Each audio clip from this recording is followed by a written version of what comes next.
Halo semuanya, kembali lagi bersama Putus Rina Bali. Dan kali ini aku bakalan kembali lagi membacakan buku Rahasia Magnet Sukses Part 3 ya.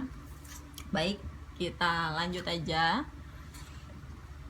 Kemarin udah sampai halaman 19, sekarang kita lanjut ke halaman 20 ya. Selain itu, hal ini juga membantu kita menganalisis, membantu kita untuk sabar dan lebih memaklumi. Ketika kita melihat atau bertemu dengan seorang yang kita rasa berperilaku tidak baik, kita tidak akan cepat menghakimi. Mungkin dia seperti itu karena dia ditarik oleh suatu kekuatan lain, mungkin pola asuh keluarga membentuknya seperti itu, mungkin ada ketidakbahagiaan pada masa lalu yang masih menariknya. Banyak orang yang tubuhnya hidup di masa kini tapi jiwanya masih ditarik oleh masa lampaunya. Dia belum ikhlas menerima kenyataan. Perlu digarisbawahi bahwa banyak orang yang tubuhnya hidup pada hari ini tapi jiwanya masih ditarik-tarik oleh masa lampau. Dia belum bisa move on. Dia masih merasa bahwa kejadian yang tidak enak pada masa lalunya seharusnya bisa diperbaiki. Seharusnya tidak boleh terjadi. Dia tidak menikmati dan mensyukuri hidupnya saat ini. Dia masih memikirkan dan terbayang-bayang masa lalu sehingga tidak optimal menikmati hari ini. Hal ini membuat pekerjaannya tidak lancar dan hari-harinya terasa tidak mantap. Jika Anda bertemu dengan orang seperti ini, yang akhirnya berperilaku menyakiti Anda atau orang lain, jangan terburu-buru merasa sedih atau marah. Anda perlu memahami bahwa mungkin ada ketidakbahagiaan dalam hidupnya yang membentuknya seperti itu. Jadi, ada penegasan di sini, dengan memahami pola-pola magnet kita bisa berhati-hati dalam berperilaku dan berpikir. Kita akan selalu bertindak positif agar bisa menjadi magnet bagi sesuatu yang positif juga. Jadi selalu ada penegasan ya. Lanjut. Tak seorang pun bisa menjadi baik atau sangat tidak baik karena dirinya sendiri. Pasti ada suatu daya tarik lain yang membuatnya menjadi seperti itu. Oleh sebab itu, pola asuh sangatlah penting. Orang yang menerima pola asuh yang baik dan kebahagiaan dari orang tuanya kelak akan menjadi pribadi yang mudah memberikan kebahagiaan kepada orang lain. Bila orang tuanya suka marah-marah dan meluk anak, tak heran bila sang anak pun merasa tidak bahagia. Lalu, apakah anak yang tidak bahagia ini bisa optimal menjalani hidup? Anda yang jawab. Bicara tentang magnet, bumi pun memiliki kutub magnet yang sangat besar, yaitu kutub utara dan kutub selatan. Gravitasi yang setiap hari kita rasakan, meskipun sering kali tak kita sadari, adalah bentuk nyata dari kekuatan magnet itu. Gravitasi adalah magnet yang berperan sangat besar bagi planet, bahkan bintang pun memiliki magnet. Planet-planet mampu mengelilingi matahari karena matahari mempunyai daya tarik gravitasi yang sangat kuat sehingga mampu menarik planet-planet itu untuk mengelilinginya. Tata surya kita terdiri atas sebuah bintang, yakni matahari, dengan beberapa planet yang mengelilinginya. Bersama tata surya lain, matahari membentuk galaksi Bima Sakti yang berputar mengelilingi pusat galaksi berupa lubang hitam atau black hole. Lalu bersama galaksi lain seperti Andromeda, Pinwheel, Omega Centauri, Virgo dan lainnya, galaksi Bima Sakti mengitari pusat semesta. Segala sesuatu adalah magnet yang memiliki daya tarik, begitu juga dalam hidup. Ada gravitasi yang bekerja dalam hidup Anda, bahkan dalam membaca buku ini.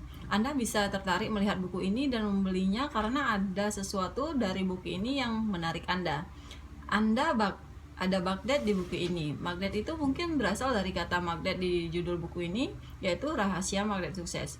Atau mungkin Anda tertarik membelinya karena ada nama saya di buku ini, yaitu Deddy Susanto, yang buku sebelumnya yakni Pemulihan Jiwa 1-6 telah Anda baca. Mungkin juga karena Anda sudah mendapat manfaat dari buku-buku yang saya tulis sebelumnya. Saya sudah berhasil menanamkan magnet di hati Anda sehingga ketika melihat ada buku baru dari saya, Anda membelinya. Atau bisa juga magnetnya bukan berasal dari saya, melainkan dari sampulnya yang bagus dan unik.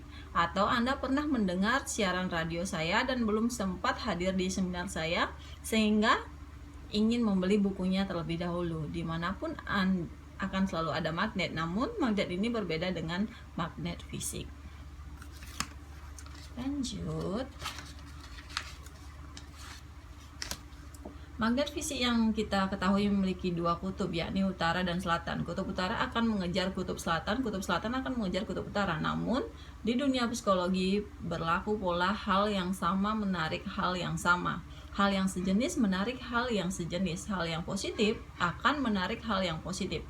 Baik sekarang maupun nanti, kekuatan magnet ini tidak selalu langsung terlihat. Banyak orang merasa sudah berbuat baik kepada orang lain, tapi tidak pernah mendapatkan balasannya. Jangan terlalu berharap magnet Anda akan cepat bekerja.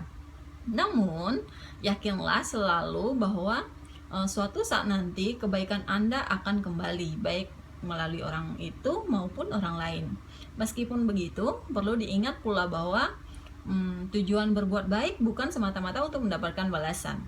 Upayakan selalu untuk ikhlas dalam menolong orang lain. Namun uniknya, entah Anda ikhlas atau tidak, kebaikan tetaplah kebaikan. Hanya saja, kebaikan akan lebih indah jika dilakukan dengan ikhlas. Jika pada magnet fisik kutub utara akan menarik kutub selatan dan sebaliknya, dalam dunia psikologi dan spiritual berlaku hukum yang berbeda. Hal negatif akan menarik hal negatif dan hal yang positif akan menarik hal positif. Anda tidak bisa berharap pasangan akan menghargai Anda kalau Anda tidak menghargainya. Anda mungkin berkata, pasangan saya kok beda ya, dia orang yang sangat sabar. Selama ini saya sudah bersikap jahat kepadanya, tapi dia tetap sabar kepada saya. Mungkin dia merasa sedih dan tersakiti oleh sikap Anda yang tidak menghargainya, tapi dia tetap berusaha sabar. Dia berharap dan berdoa agar Anda bisa berubah. Dia terus melakukan hal positif dengan berbuat baik dan menyayangi Anda. Sesungguhnya dengan tidak menghargainya, Anda memagnetinya hingga menjadinya sedih. Namun sebaiknya bukan berarti Anda gagal memagnetinya menjadi sedih. Dia hanya tengah berusaha, berharap dan berjuang melayani Anda dengan baik lewat cara memberikan cinta dan kebaikan. Teruslah taburkan kebaikan. Ini tidak akan berakhir sia-sia, hanya saja memang dibutuhkan kesabaran untuk menanti kebaikan termagneti oleh kebaikan Anda.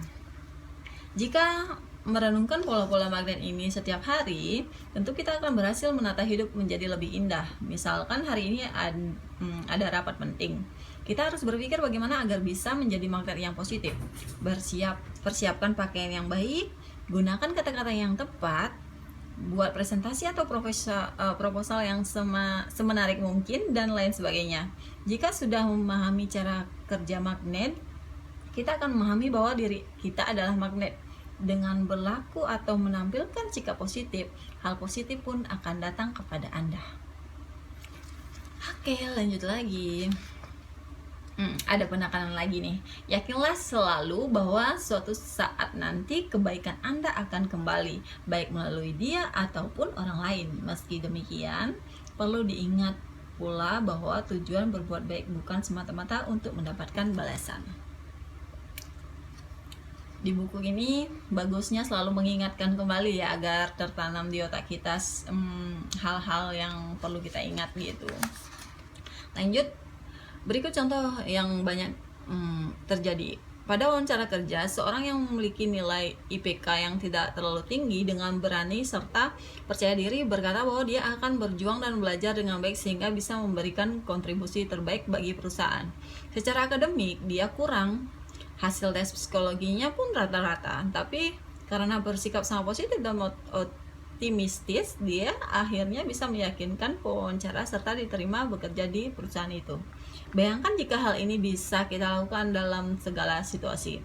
Sebagai manusia, kita memang tidak bisa sempurna dalam segala hal, namun jika kita menampilkan hal yang menyenangkan dan meyakinkan saat bertemu orang lain, tentu kita telah menciptakan magnet baru. Mungkin pada masa lalu kita tidak merasa bahagia, masih ada sisa-sisa kesedihan yang kadang pedih jika diingat. Namun, jangan biarkan masa lalu menjadi magnet yang membawa kita ke sifat yang negatif. Sebaiknya segera ciptakan magnet-magnet baru yang membuat bahagia. Jadi, mau ditarik ke masa lalu atau masa depan, Andalah yang menentukan. Lanjut lagi. Jangan biarkan masa lalu menjadi magnet yang membawa kita ke sifat yang negatif. Penekanan lagi ya. Apa yang kita rasakan dan pikirkan rasakan dapat terwujud. Apa yang kita rasakan dan pikirkan dapat terwujud. Sebentar ya. Apa yang Anda rasakan bisa menjadi realitas. Awan di hati Anda menentukan awan di langit spiritual Anda. Awan yang cerah di perasaan bisa menimbulkan awan yang cerah pula di alam rezeki dan keberuntungan. Barang siapa berprasangka buruk, kemungkinan besar akan mendapat keburukan. Barang siapa meyakini hal yang baik dan berprasangka baik akan mendapatkan baik pula. Memang agak sulit menjelaskan dengan logika karena hal ini tidak terlihat. Artinya, kalau saya sekarang berprasangka baik, belum tentu saya akan langsung mendapatkan kebaikan. Kadang hasil yang dirasakan dari berpikiran yang meyakini hal yang positif tidak langsung didapatkan. Sampai-sampai ada orang yang berkata, saya sudah meyakini hal-hal yang positif dan berusaha berprasangka baik, kok tidak terjadi apa-apa ya, padahal sudah 3 bulan. Orang yang terlalu cepat mempertanyakan mana hasilnya sesungguhnya belum benar-benar berprasangka baik, sebab dia masih merasa ragu ya. Oke teman-teman, sampai di sini dulu baca buku kita yang ke part 3 ini. Besok kita lanjutin lagi, oke? Bye-bye, salam belajar tanpa batas.